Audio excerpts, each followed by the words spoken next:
22 तारीख के दिन यहाँ जो हादसा पेश आया, अदनान नामी बच्चे का करंट लगने से मौत हुई, तो आपने इसके खिलाफ कुछ लीगल एक्शन लिया है?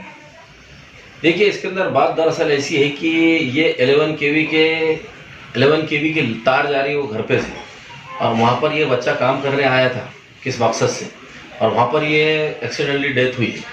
इसकी पूरी जानकारी जो तो ऑलरेडी एडीज के अंदर दाखिल हो चुका है, और एडी दाखिल होने के बाद में इसके अंदर सैयद बाबर साहब ऐसे भी पुलिस वाले जो इसके अंदर इन्वेस्टिगेट कर रहे हैं। लेकिन दरअसल बात इसमें ये है कि वो बच्चे की तो जान चलेगी। हाँ। अब बच्चे की जान चलेगी तो सबसे पहला काम हमारा ये था कि भाई उसकी जान बचाने की पूरी कोशिश करना चाहिए। उस हिसाब से हमने पूरा काम किया था। देखिए, दरअसल बात ये है कि ये जो 11 केवी की जो लाइन चल रही है, ये कई साल पुरानी लाइन है, और बार बार सेंट्रल गवर्नमेंट, स्टेट गवर्नमेंट ने आईपीडीएस के अंदर कई बार पैसा भी भेजा है कि जो धोखादायक तार है उनको हटा दिया जाए, जो धोखादायक तार है उनको अंडरग्राउंड कर दिया जाए। तो ये chief engineer, executive engineer, superintendent engineer, deputy engineer जो होते हैं, ये उनका काम था कि इन्होंने फर्स्ट प्रायोरिटी सर्वे करके करना चाहिए था कि कौन से काम सबसे पहले धोखादायक है। आज मैंने सुना है, जहाँ तक मेरी जानकारी में मालूमात आई है कि 2 बार फंड ये तो आईपीडीएस का आया है इसको महावितरण कंपनी को, यानी कि एमएससीबी ऑफिस को, तो 800 करोड़ के आसपास में पैसा आया है। फिर 800 करोड़ उन्होंने कौन से शैतान के थड़े में लेके डाले जो इतने इंपॉर्टेंट काम नहीं होने, जिसकी पूरी मालूमात हमने दे चुकी है। बार बार मांग नहीं करे थे कि ये तारों को अंडरग्राउंड करना बहुत जरूरी है। तो इसके खिलाफ में जो है, तो इसके खिलाफ में मैं जाके चीफ इंजीनियर को मिलने वाला इसके इस संदर्भ के अंदर। लेकिन वो पीड़ित बच्चा जो चले गया, जो बच्चे की आज जान चले गई, हम कुछ भी जतन कर लो वो बच्चे की जान हम ला नहीं सकते। जो भी हुआ बहुत दर्दनाक हुआ जो बच्चे के साथ हुआ, तो और वाकई में इसमें कोई शक नहीं कि वो डेंजरस तार है पूरे 11 केवी के, वो बहुत धोखादायक तार है वो, और उसका अंडरग्राउंड होना बहुत जरूरी है। ऐसी चंपा चौक से लेके तो प्रगत सर के दरगाह तक का जो जा रहा है रास्ता, वो भी घरों पे से जा रहा था। बार बार मैंने इस रोड का डिप्टी इंजीनियर को बताया हूँ, राजपूत साहब ने 2 स्पैन का काम मंजूर करके दिए थे, लेकिन होपलेस इंजीनियर आके बैठ जा रहे, काम नहीं समझ रहा उनको, और नहीं मालूम कौन से कामों में ढूंढ रहे। मेरे को तो ऐसा लगता है कि जिस चीज में उनका नगद राम हो जाए वो काम को पहले तरजीह देते हैं, जो इंपॉर्टेंट काम है, धोखादायक काम है, वो कामों को पीछे डालते हैं। तो डिप्टी इंजीनियर जो शिरोडकर है, शिरोडकर के भी जो है ना बहुत होपलेस इंजीनियर है, कोई काम को हाथ में लेने को तैयार नहीं।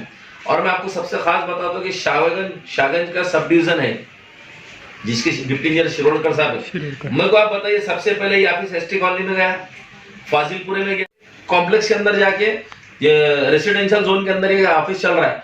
तो मेरा ये कहने का मतलब साफ है इसके अंदर कि भाई लोग अगर अपनी शिकायत करने को आए तो किसके पास में आए, लोग अगर अपनी शिकायत करने जाए तो किसके पास में जाए।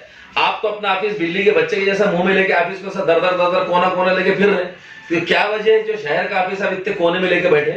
तो जितने एग्जीक्यूटिव इंजीनियर है, सिटी इंजीनियर है, एग्जीक्यूटिव इंजीनियर है, सुपरिटेंडेंट इंजीनियर है, इनसे हमारी विनती है कि ऑफिस को शहर में लो। शाहगंज का डिवीजन है, शाहगंज का डिवीजन ऑफिस शाहगंज के बीचों बीच पब्लिक के बीच में होना चाहिए। इतने हरसुल के कोने के अंदर क्या कर रहा बैठ के वहां पे? तो ये सारी चीजें हैं, ये अपने ऑफिस को क्यों छुपाना चाह रहे हैं? ऐसा कौन सा भ्रष्टाचार चल रहा हो जो ऑफिस के कोने के अंदर ले आने का रखना चाह रहे हैं शिरोडकर साहब? तो ऐसी हमारी मांग है। ये सारी चीजों को लेके मैं खासदार इम्तियाज जलील साहब से मेरी संदर्भ में बात हुई है, और मैं बहुत जल्दी आज या कल में डेलीगेशन लेके मैं चीफ इंजीनियर को मिलने वाला है, और जो हो सकता है पीड़ित परिवार के लिए मुआवजा दिलाने की मैं पूरे अंतक जद्दोजहद और कोशिश करने वाला है। उसके परिवार में से किसी एक को आउटसोर्सिंग में हो या रेगुलर हो, उसको नौकरी पे लगाने के लिए मांगनी करने वाले हैं। और ये धोखादायक तारों को जितनी जल्दी हो सकता उसको अंडरग्राउंड करना चाहिए, ताकि अदनान मिर्जा जैसे नौजवानों के, इंसानों की जान ना जाए। इसके लिए सतर्कता और पूरी जिम्मेदारी एमएससीबी ऑफिस के डिप्टी इंजीनियर, एग्जीक्यूटिव इंजीनियर, ये तमाम इंजीनियरों को लेना पड़ेगा। आप उठाएंगे नीचे के लाइन मोनोमैन में कार्रवाई करने का नाटक और ड्रामे करेंगे, चलने वाला नहीं है। इसके अंदर कोई गलती नहीं है, ना लाइनमैन की गलती है इसके अंदर, ना जूनियर इंजीनियर की गलती है। गलती है लापरवाह लोगों की है, जो 800 करोड़ रुपए आने के बाद भी आईपीडीएस के कामों के अंदर ये काम को नहीं कराए।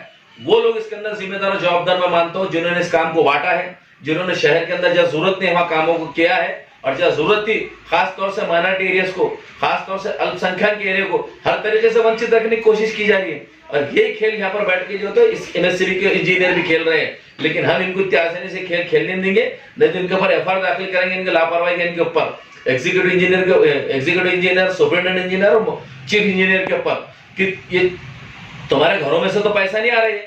गवर्नमेंट अगर ये पैसों को भेज रही है तो गवर्नमेंट को भी ये जिम्मेदारी समझ रही है कि लोगों की जान ना जाए, और ये काम सही पैसे में ये पैसा इस्तेमाल है।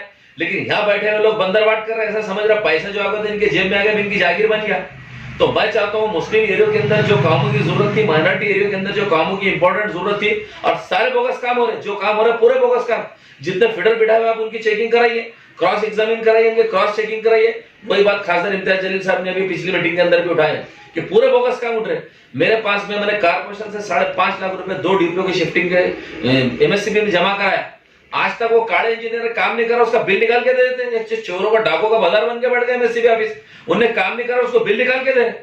ऐसे ऐसे लोग यहाँ पर बैठे हो तो इतना उठ रहे। मेरे पास में मैंने कारपोरेशन से 5.5 लाख रुपए 2 डिपों की शिफ्टिंग के एमएससीबी में जमा कराया। आज तक वो काड़े इंजीनियर काम नहीं करा, उसका बिल निकाल के दे देते हैं। चोरों का डाकों का बाजार बन के बैठ गए एमएससीबी ऑफिस, उन्हें काम नहीं करा, उसको बिल निकाल के दे। ऐसे ऐसे लोग यहाँ पर बैठे हो तो इनकी ईट सीट बजाने का काम हमने हाथ में ले लिया है। और इस बच्चे की जान को मैं यूं राय नहीं जान दूंगा। इनको इसके अंदर तुम्हारे executive superintendent engineer, chief engineer, उसके अंदर जवाब देना पड़ेगा कि आईपीडीएस का पैसा तुमने कहाँ खर्चा करे, इसका पूरा जवाब देना पड़ेगा। और ये धोखादायक तार थे जिसकी रिपोर्ट आपके पास पड़ी हुई है, इसको अंडरग्राउंड क्यों नहीं करा? अगर ये अंडरग्राउंड करा लेते तो ये बच्चे की जान नहीं जाती थी। तो ये सारी मांगनी को लेकर मैं बहुत जल्दी चीफ इंजीनियर को मिलने वाला है, और ये बच्चों को इंसाफ दिलाने तक, अदनान मिर्जा के परिवार को इंसाफ दिलाने तक मैं खामोश बैठने वाला नहीं है। सर आपका नाम? मैं सैयद आरिफ हुसैनी, एमआईएम पार्टी का कार्यकर्ता हूँ, एमआईएम पार्टी में काम करता हूँ।